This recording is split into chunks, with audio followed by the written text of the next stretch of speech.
একজন সম্মানিত দর্শক চাইনিজ সুপার শপে জব করেন। তিনি আমাদের একটি ছবি পাঠিয়েছেন।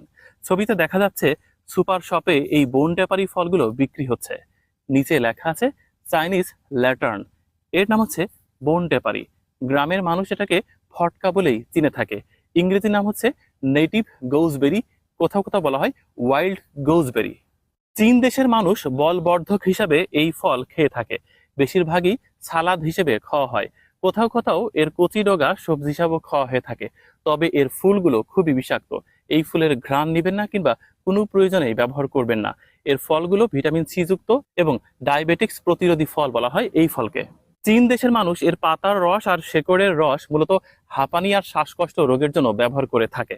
মাথা ব্যথা এবং জ্বর সারাতে এর পাতার রস ব্যবহার করা হয়ে থাকে।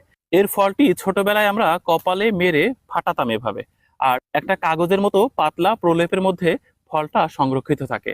অনেক দেশে পাকা ফল খাওয়া হয়ে থাকে কিংবা কাঁচা ফল রান্না করে খাওয়া হয়। আমরা যেটাই বলি না কেন, বিশেষজ্ঞের পরামর্শ ব্যতীত কোনো গাছ সেবন করবেন না বা আপনার প্রয়োজনে লাগাবেন না। আমরা শুধুমাত্র গাছ সম্পর্কে পড়াশোনা করে গাছকে পরিচিত করাই মানুষের মাঝে। আমাদের কাশেম শিকদারের বউ পেজের একজন সম্মানিত দর্শক চাইনিজ সুপার